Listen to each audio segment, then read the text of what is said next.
You're viral. Now you're lost. Millions of streams, endless notifications, the world is listening. But here's the thing they don't tell you. Virality isn't a destination, it's a launch pad. And if you don't know where you'll land, you'll crash. Because the pressure to repeat that magic, the fear of being a one-hit wonder, the struggle to turn listeners into real fans, it can break you. You're left wondering, was it even you they liked or just the sound?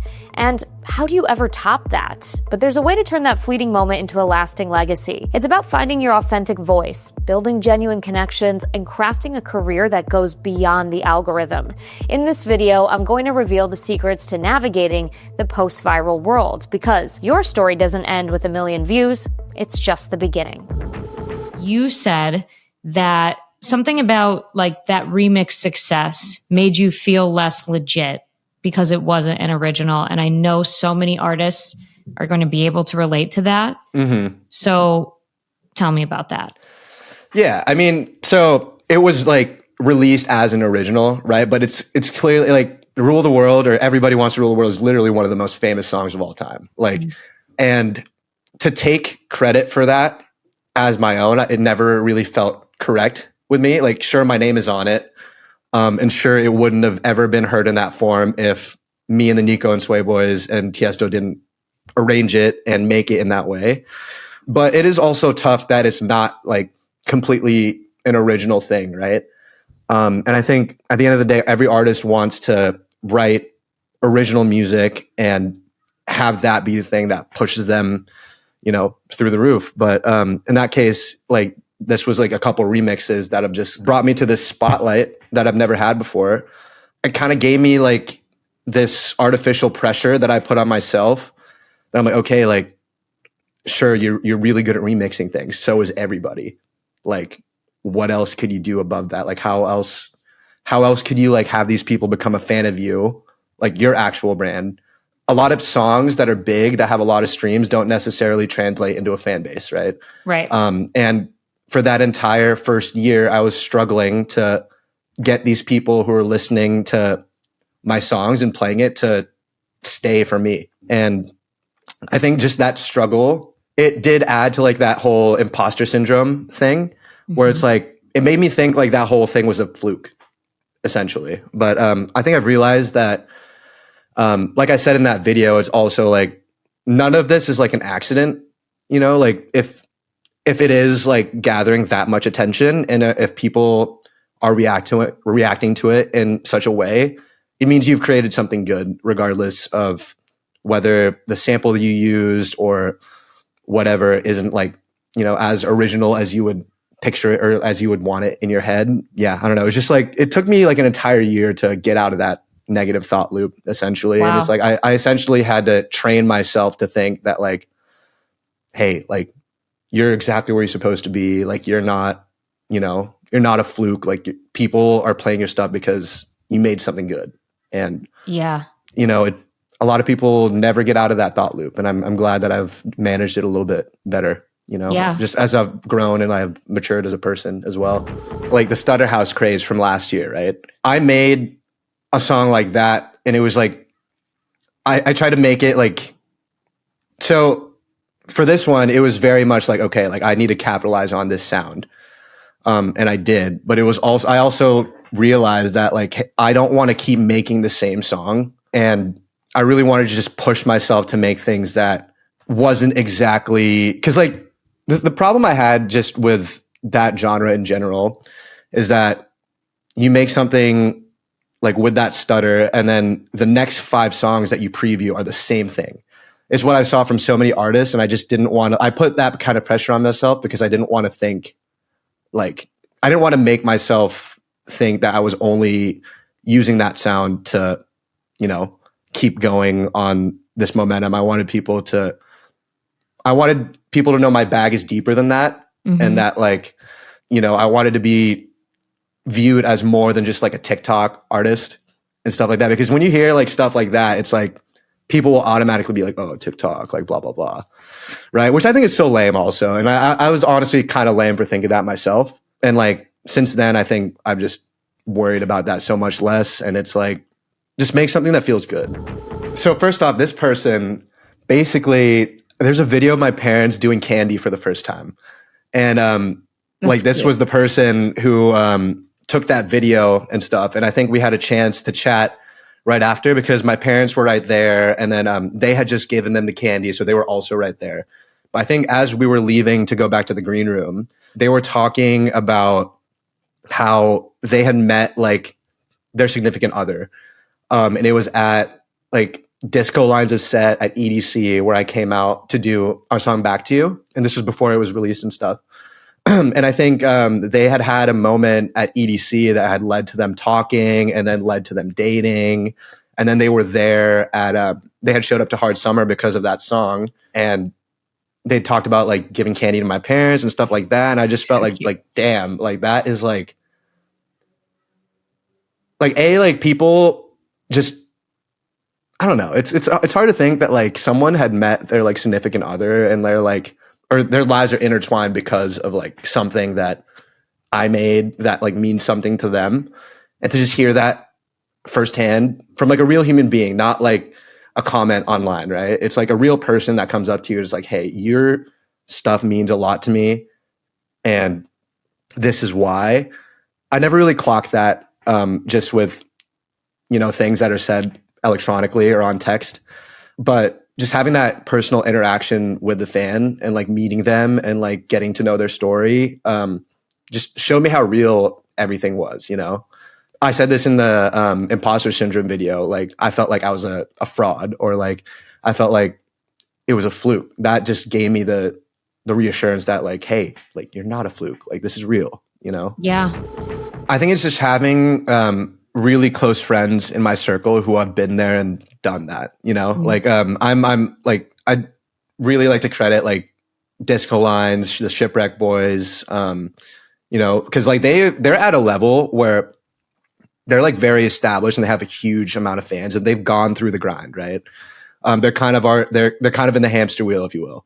But basically it's taken them a couple years to realize how much just touring and not getting sleep and constantly being on the road has like gotten to them. And for them to be able to pass that advice down to like me and like the rest of our little friend group has just been very valuable. It's helped me avoid a lot of problems that a lot of people would go through if it wasn't for that kind of guidance, So huge. it's really huge to have like, and I also have like a lot of mentor figures in my life, like DJ Susan.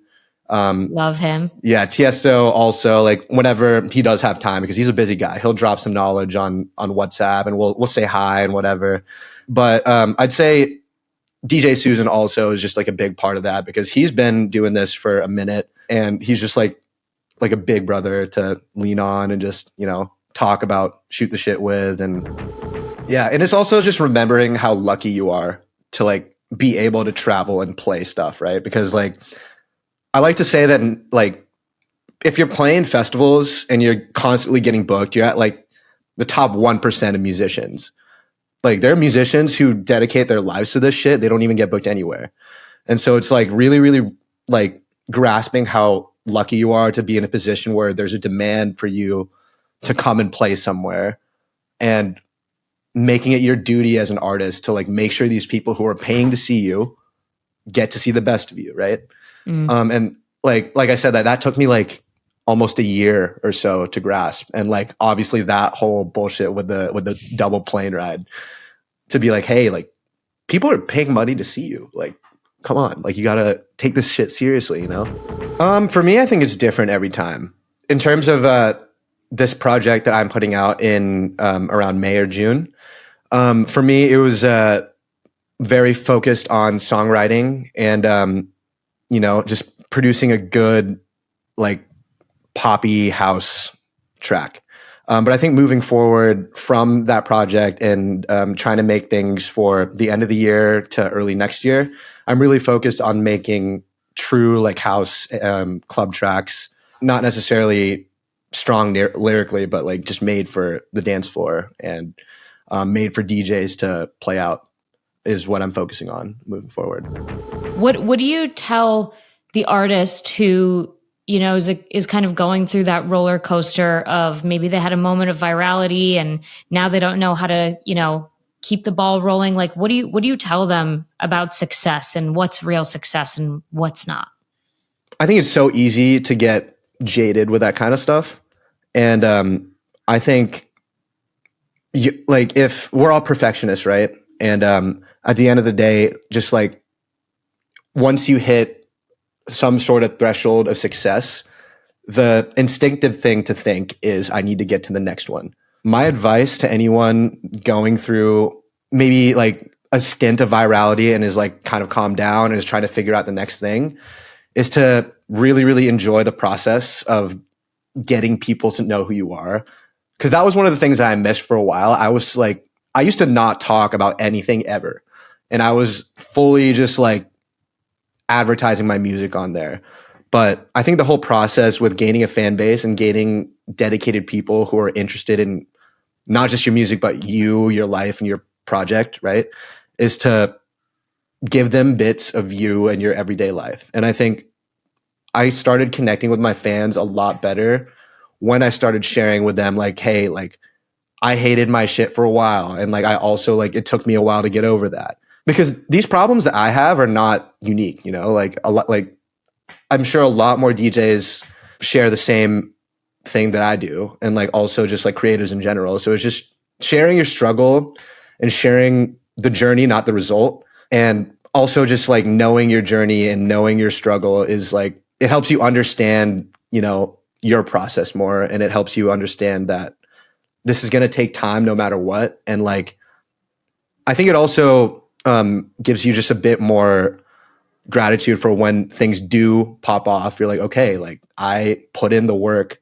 to make this happen. And I like laid the groundwork so that this many people could enjoy it and stuff like that. I don't know. It's like, I guess it's hard to put in the words, but I guess it's to enjoy the process and just like really, really give people an idea of who you are. Just, yeah.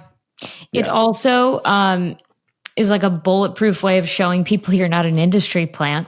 Exactly. That is so true. And like I'm seeing this now with, I'm almost coming up on 100 episodes. I think ours. Congratulations, by the way. Thank you. I think ours will be 90, this conversation here. And so I'm loving looking back at the documentation of just the process, the struggles, the low lows. Like I found an old text from my brother. You know my brother, right? Prapa. Oh my God, yeah. Okay, Hood Polly, right? Yes. I didn't know if we were siblings, because like everyone always is like, wait, what? Because I don't think we look anything alike. But like I saved a text. Like I have a bunch of screenshotted texts from him of like when I would text him how frustrated I was at something and him giving me advice. And like now being able to look back at that as I'm approaching 100, I'm like, fuck yeah, like I did it. And so I think that's great advice you're giving artists. Like just document the process, because just like with music, how you see the first track you made to the 100, you know, like you will learn so much about yourself along the way. Yeah. And it's like it's not all sweet, you know, like I think people can appreciate like a grind story, and like none of this just happens is I think what people need to know. And like people who blow up overnight, like someone was trying to, or I had a conversation the other day at like a bar about like Sabrina Carpenter or wherever the hell she came up. And I showed him, I'm like, dude, she's been releasing shit since 2012. And yeah, she's a big actor, but like, look at this. Like her old cover arts were like really bad looking. And I was like, look how this evolved. And like, it's just like a lot of people just don't understand that like an overnight blow up takes years. And, you know, I think so true. Just, getting people to just know that is the truth helps people understand your journey more. I love it.